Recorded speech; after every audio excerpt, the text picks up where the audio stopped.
for you. How many of you think that it's kind of like, I don't know, a tight job market? Minor, yeah, okay. Well, let me kind of tell you what's going on in this market.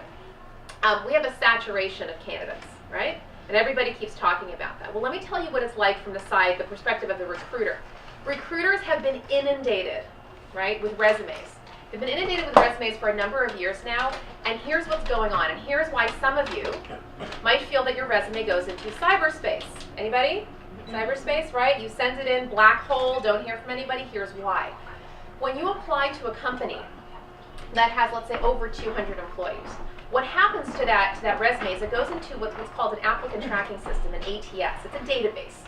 And this is the way that these recruiters will sort of amass all of these resumes so that they can sift and sort them and sort you by your key words, right? Keywords, this is going to be a theme, running theme in our talk today.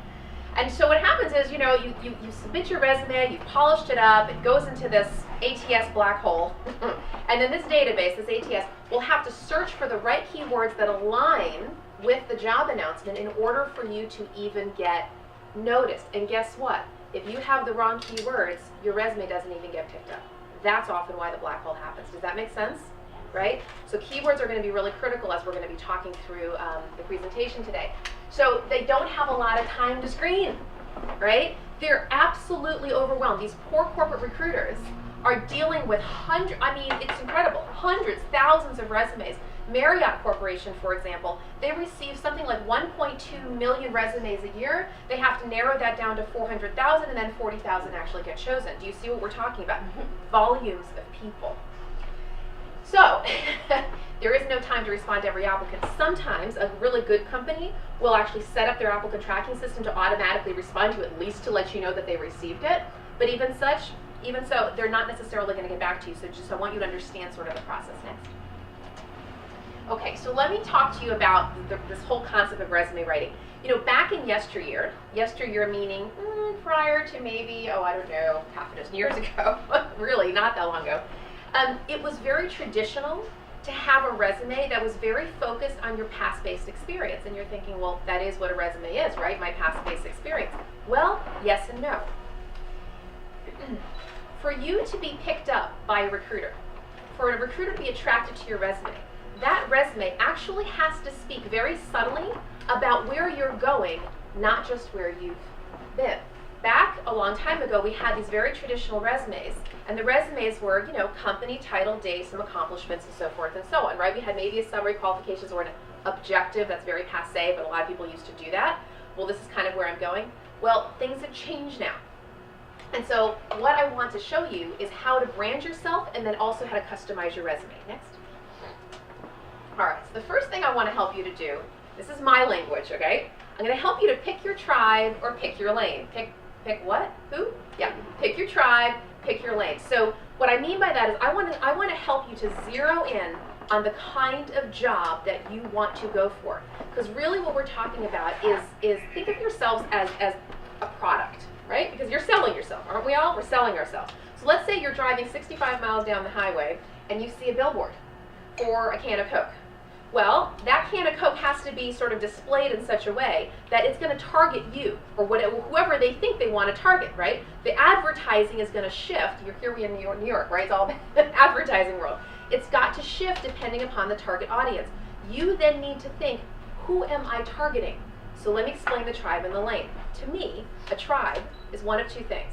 Either your identification with a certain industry, or number two, your identification with a certain mission.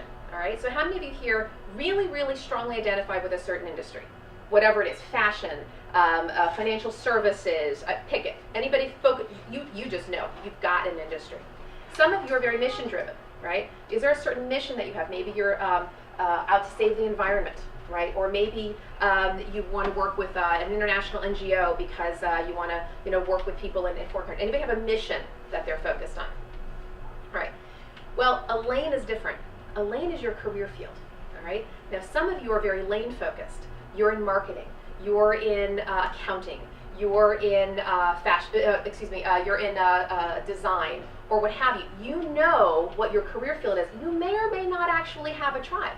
So for example, if you're a marketing professional, you might be sort of agnostic about it, right? You might sort of say, well, it doesn't really matter what industry I'm with or what mission I'm in. I know that I'm a marketer. Anybody lane focused? You know what your lane is, okay? Some of you, it combines, okay? So for example, I was talking to a friend of mine a little while ago. She has a tribe and a lane. She actually is a marketing professional, but her lane, her tribe, she's a marketing professional in her lane. Her tribe is corporate social responsibility. That is her mission. No matter where she works, she has got to be in the CSR field, but the way that she serves the CSR mission is through her marketing skills. Does that make sense, right? So it's really, really helpful if you can figure out which is which. Are you more tribal or are you more lanal, right? Which do you want to really focus on?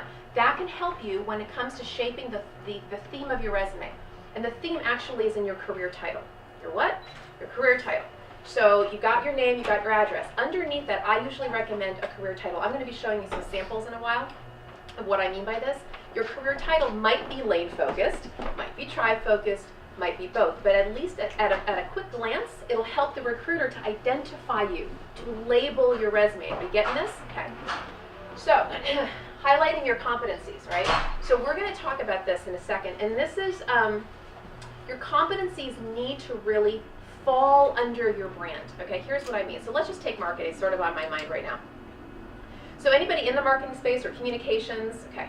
So in the marketing world, you can have the hither and you can have the yon, right? You can have people who are in market research and they're data crunchers, competitive intelligence, that's sort of what they do. Go all the way over here to the marketing communications folks, they do messaging. You might even have the creative folks, you know, who do graphics work, but they're all sort of in this flow of marketing. You've got marketing generalists, and then you have specialists. You have people who, for example, I have a client, all she does is she's a market researcher. That competitive intelligence, that is what she does. She doesn't want to do Marcom. She doesn't want to do the messaging. She doesn't want to do, so all of the competencies that we pull out and to brand her all have to be in the market research field, in the data analysis field. Does that make sense? So even though she happens to have competencies that are in marketing communications, and yes, she knows how to write. Yes, she could do messaging, but she doesn't really want to.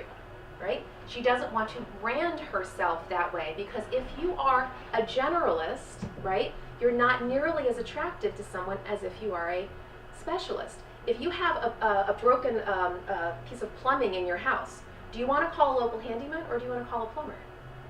That's exactly how employers are feeling these days. In fact, there are two things that are motivating them right now in the job market. Number one, nobody wants to take a risk. Employers are risk averse, period. They just are. They don't want to take a risk. And number two, they don't have time to train. As a result, we say that they're looking for a purple squirrel or a one-eyed unicorn. Truly. And I mean being asked to find that. In fact, I have a couple searches right now, and that's exactly what they're telling me. Go find. In fact, the client says to me, yes, Shira, I understand. I want an elbow from this person and a kneecap from that person.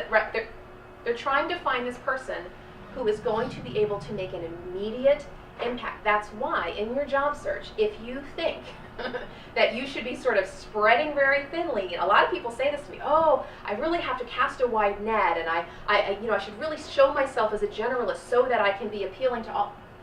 Ever heard the expression, if everybody's special, nobody's special? Well, if you're that much of a generalist, then you're watered down in terms of your brand.